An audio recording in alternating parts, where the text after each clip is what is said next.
Hi friends, welcome to Fragrance of My Life.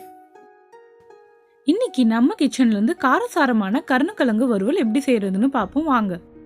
ரெசிபிக்குள்ள போகிறதுக்கு முன்னாடி நம்ம சேனலை நீங்க சப்ஸ்கிரைப் பண்ணாம இருந்தீங்கன்னா சப்ஸ்கிரைப் பண்ணிடுங்க.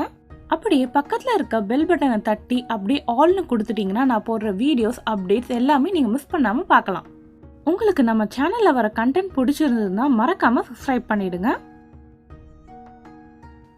கருணக்கிழங்கு வறுவலுக்கு ஃபஸ்ட்டு ஒரு மசாலா பேஸ்ட் மாதிரி நம்ம ரெடி பண்ணிக்கலாம். இதில் பார்த்திங்கன்னா எதுவுமே நம்ம அரைக்க போகிறதில்ல, வீட்டில் இருக்க இன்ஸ்டன்ட் மசாலா தான் எல்லாமே. மிளகாத்தூள் சேர்த்துக்கோங்க, 1.5 டேபிள் ஸ்பூன் மிளகாத்தூள் சேர்த்துருக்கேன். இது கூடவே மஞ்சள் தூளும் சேர்த்துக்கலாம், 1/4 டீஸ்பூன் மஞ்சள் தூள் சேர்த்துக்கலாம். நம்மளுக்கு ரெட் கலர் தான் அதிகமாக வேணுன்றதால நம்ம மஞ்சள் தூள் கொஞ்சம் கம்மியாகவே சேர்த்துக்கலாம். மிளகாய் தூள் அளவே மல்லித்தூளும் சேர்த்துக்கலாம், அதுவும் ஒரு 1.5 டேபிள் ஸ்பூன் சேர்த்துக்கிறேன். தேவையான அளவு உப்பு சேர்த்துக்கோங்க. உப்பு சேர்த்துட்டு எல்லாத்தையுமே மிக்ஸ் பண்ணிக்கலாம். நம்ம பேஸ்ட் மாதிரி செய்கிறதுக்கு முன்னாடி ஃபஸ்ட்டே வெட் இன்க்ரீடியன்ஸ் எல்லாமே நல்லா மிக்ஸ் பண்ணி விட்டுட்டு உப்பு காரம்லாம் செக் பண்ணிக்கலாம். எல்லாமே கரெக்டாக இருக்குது. இப்போ 1 டீஸ்பூன் இஞ்சி பூண்டு விழுது சேர்த்துக்கலாம். இப்போ இது கூடவே புளி தண்ணியை சேர்த்துக்கணும். புளி பார்த்திங்கன்னா ஒரு பெரிய நெல்லிக்காய் அளவு புளி எடுத்து நல்லா திக்காக கரைச்சி வச்சுக்கோங்க. கொஞ்சம் கொஞ்சமாக சேர்த்து நம்ம ஒரு பேஸ்ட் மாதிரி ரெடி பண்ணிக்கணும். இதே மசாலா நீங்கள் மீன் வறுவலுக்கு கூட யூஸ் பண்ணலாம், நல்லாயிருக்கும். கருணக்கிழங்கு மட்டும் இல்லாமல் சேனைக்கிழங்கு, உருளைக்கிழங்கு, வாழைக்காய் எல்லாத்துக்குமே இந்த மசாலா நம்ம தடவி வறுத்துக்கலாம். இப்போ நெக்ஸ்ட்டு கருணக்கிழங்கை இந்த மாதிரி கட் பண்ணி வச்சுருக்கேன். நம்ம எந்த ஷேப்பில் வேணாலும் கட் பண்ணிக்கலாம். இப்போது இதில் நம்ம இந்த மசாலாவை 2 பக்கமும் தடவிக்கணும். இப்போ நான் வெட்டி வச்சுருக்க எல்லா கருணக்கிழங்குக்கும் இந்த மாதிரி மசாலா தடவிக்கிறேன். நீங்கள் வேணும்னா இன்னும் கொஞ்சம் திக்காகவே தடவிக்கலாம், ரொம்ப காரமாக சாப்பிட்றவங்க. கருணக்கிழங்கு எப்போவுமே கட் பண்ணும்போது நல்லெண்ணெய் கையில் தடவிட்டு பண்ணுங்கள், இல்லைனா அரிக்க ஆரம்பிச்சிடும். ஸ்லைசஸ் ரொம்ப திக்காகவும் போடக்கூடாது, தின்னாகவும் இருக்கக்கூடாது, ஒரு மீடியம் சைஸ்க்கு இருக்கணும்.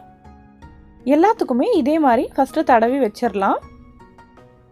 இந்த மாதிரி பேஸ்ட் மாதிரி பண்ணிவிட்டு நீங்கள் 1 வீக் வரைக்கும் ஃப்ரிட்ஜில் கூட ஸ்டோர் பண்ணிக்கலாம்.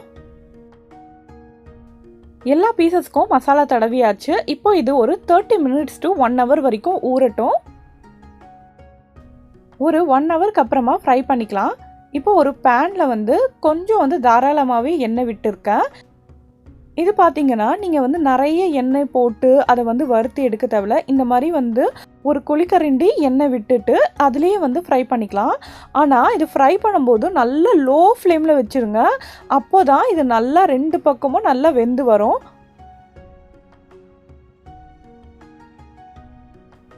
ஒரு சைடு வேகிறதுக்கு மினிமம் 5 to 8 மினிட்ஸ் ஆகும்.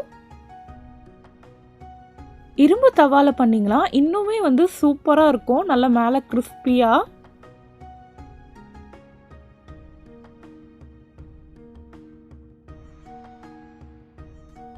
இப்போ ஒரு 8 மினிட்ஸ்க்கு அப்புறமா நான் திருப்பி போட்டுக்கிறேன்.